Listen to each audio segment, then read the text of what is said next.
Welcome to my channel. I am the Poor Valley Princess, and this channel is all about living in rural Appalachia.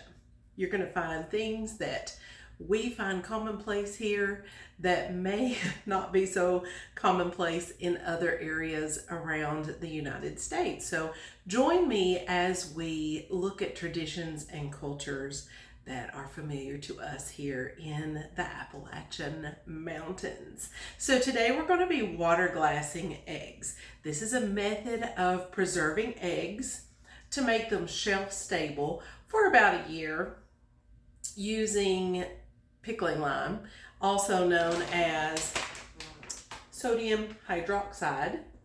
We'll talk about that in just a moment. But this way of waterglassing or preserving eggs has been used by people for generations. And so to get started, you're going to need a container of some sort. Now, I like to use half-gallon pickle jars because they're smaller, and I find that the eggs don't create quite so much pressure and there's less breakage.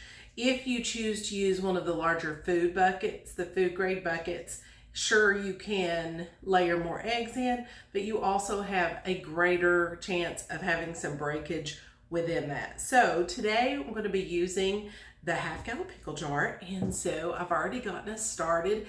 These are eggs that have come straight from our chicken coop in the last week. These are the clean eggs, so there's nothing on them, there's no feathers, there's no, and so they're nice and clean. I have not washed them. I did wipe them off gently with a towel, but not hard enough to do anything to the protective layer. So what I'm doing right now is I'm turning this bottom layer so that all of the eggs have the pointy side up, and then I'm just placing them carefully, making a bottom layer in the jar, okay? So that's going to be your first step. Of course, if you have a larger bucket, then you're going to have many more eggs for your bottom layer. For me, I have 6 eggs as my bottom layer. And I find that that's better, like I said, for breakage. So now I'm going to take the solution that I've already mixed up, which is for the half-gallon.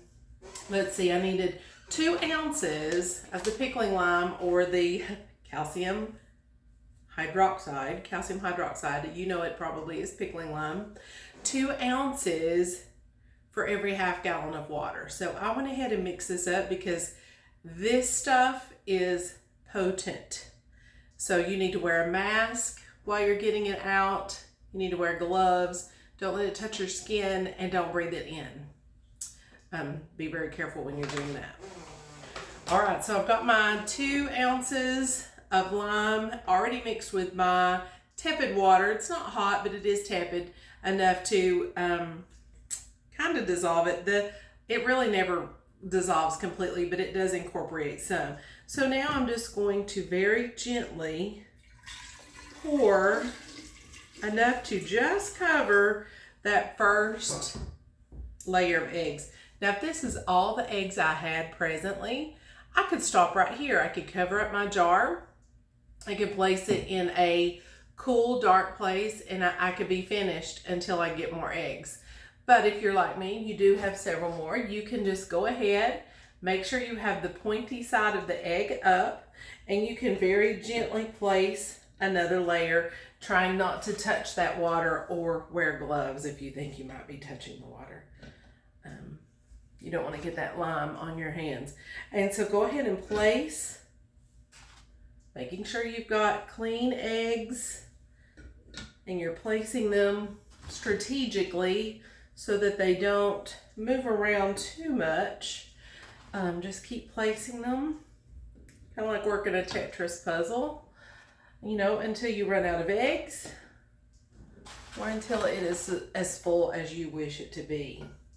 Now, I am out of eggs for today, so this is all I have. I filled up about half of the jar. What I'm going to do is I'm going to take my water mixture. I'm very carefully going to pour it until all of those eggs that I have in are covered, and that's fine.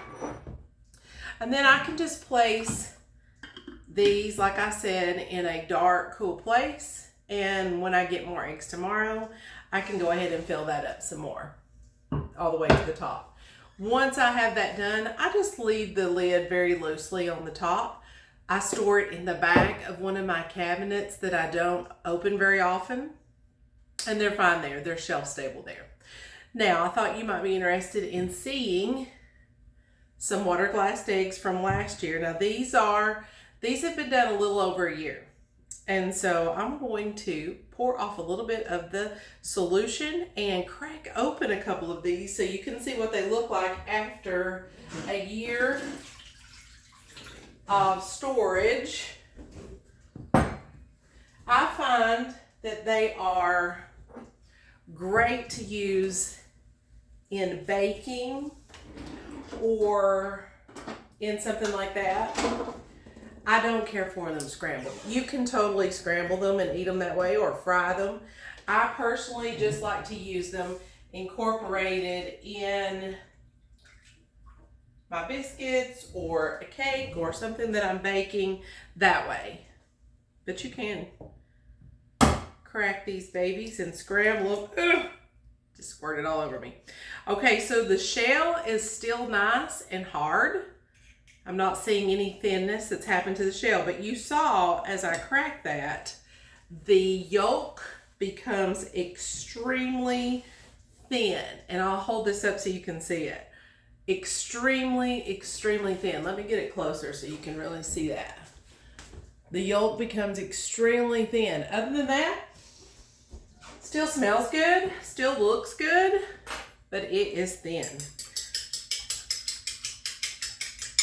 I mean, it beats up just like a fresh egg. Still smells great.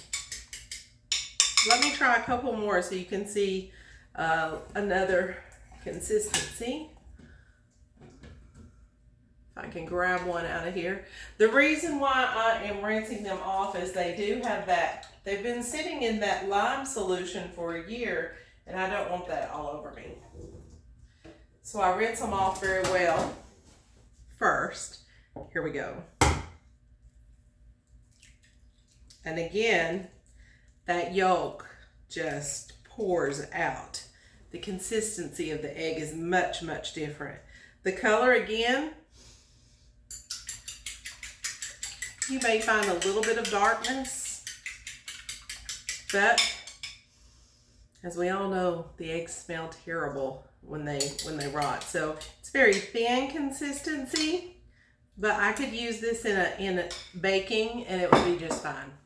Now, one other thing that I usually do before I use these eggs is I will do the float test and make sure that they are floating before I usually even crack them. So I might have a sink full of water and pour them all in, and if they float, you know, if they sink, they're great.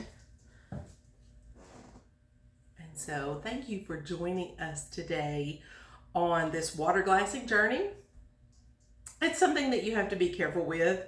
It may just be something that you want to try out and just play around with and see what happens. That's what I do. This is not something that I do to actually store my eggs. It's just something I like to do to play around and just see how things were done in the past. So thank you again for joining. As I said, my name is Beth Morgan, and this has been the Poor Valley Princess.